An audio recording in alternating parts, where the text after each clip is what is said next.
talk about Stormy Daniels and the end of her 15 minutes of fame, and also her lawyer, Michael Avenatti, and the end of his 15 minutes of fame. Now, if you don't know what I'm talking about, who I'm talking about, or what's going on, I'll recap things briefly here before we get into the meat of the case that we're talking about today.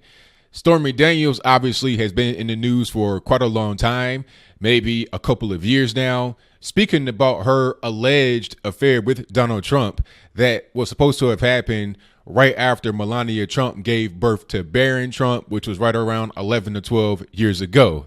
She alleges that Trump told her to sign this agreement that would have her be quiet about the whole affair, that it will all go away, that it wouldn't be anything in the news media, but it came out anyway. So she's been riding the wave, capitalizing on it, trying to make money, doing club appearances, getting arrested for doing indecent things on stage as it relates to her fame that has come as a result of being an alleged Trump mistress. There's been a lot going on, but you also have people that have kind of been around her, kind of orbiting the whole situation.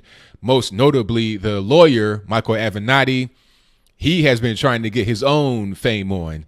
And I'm not sure if what has happened here was a result of Michael Avenatti trying to get more fame, if it was a result of Stormy Daniels trying to get more money and fame, or if it was both. Because earlier this year in April, he put out a sketch of somebody that allegedly harassed, not quite attacked, but threatened Stormy Daniels in the parking garage, talking about, if you let this information about the affair between Trump and yourself get out, it's going to be problems. And this alleged attack allegedly happened in 2011.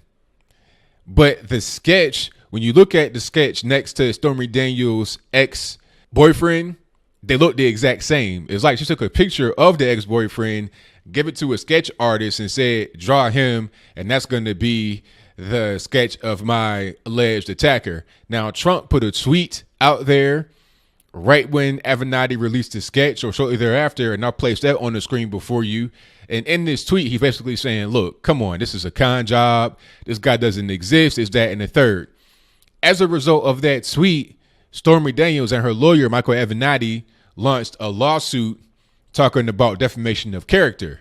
This has been going on for the past few months, and it has finally ended with the federal judge ruling against Stormy Daniels, saying that Trump has the freedom of speech. He can make hyperbolic statements all he wants to. You can't tell the president that he can't say a thing that you don't like and then try to get money out of it. And the judge also ordered Stormy Daniels to pay Trump's legal fees as a result of this whole situation, which is really crazy. That's like, kind of a slap in her face, but I think it's kind of deserved, because how are you going to sue that man for defamation of character? This sketch you put out is obviously not real. It looks just like your ex-boyfriend. What are the chances of this sketch of a person you say attacked you in a parking garage looking just like your ex-boyfriend? And even if that sketch is true, wouldn't you say that guy looked like my ex-boyfriend? It could have been him. Wouldn't that be some kind of assertion that you make? I mean, how could you not say that when the sketch looks just like him? What Trump said here was 100% correct. And also, if this so-called attack did happen, is there a police report? I'm not saying there's not a police report. I'm just saying, is there one? And if you have seen the police report from this, please show it to me in the comments below. I'd love to see it.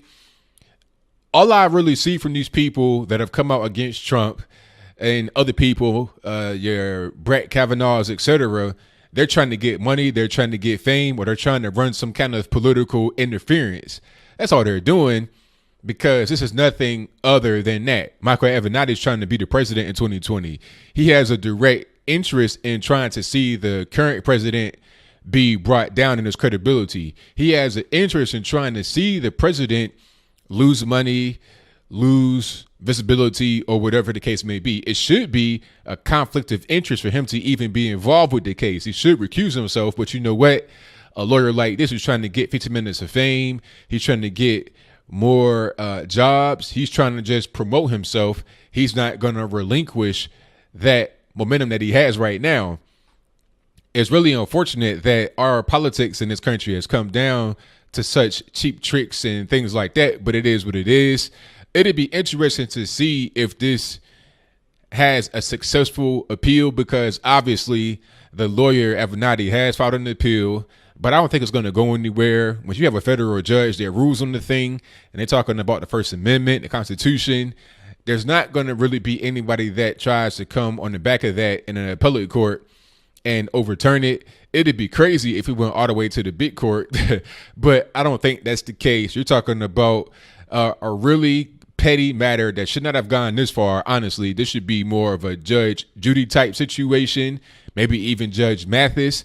Handle it that way, because that's what these people want. They want fame, they want attention, they want money, they want notoriety from trying to attack Trump, from trying to attack any other conservative person that's a public figure.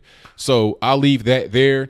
What do you think? Do you think that this lawsuit against Trump was justified from the beginning? It's defamation.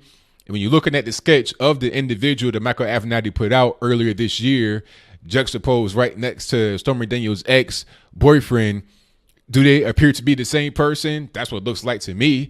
And if it's not the same person, then they definitely look very similar to each other. Stormy Daniel should have said something about that during this whole situation, but as far as I know, she did not say anything, even in passing, talking about, yeah, that does look like my ex-boyfriend. Maybe I missed that particular statement if she did make it. But do you think that there's more to the story here? Do you think that Trump has anything to hide here? If there was an affair, I mean, why is that really that big of a deal? I'm not trying to say it's morally correct. Obviously not. I'm a square guy. I wouldn't do anything like that. But even if it's true, then what does it really matter? He didn't do when he was in the Oval Office. This is long before he became a politician. So why does it even matter? It doesn't. It's just a way for people to try and discredit the president. They're trying to smear the guy. And that's pretty much all it is to it. If Melania is still there, she's still kicking, she's still rocking, then I can't judge their personal relationship, because that's what it all boils down to.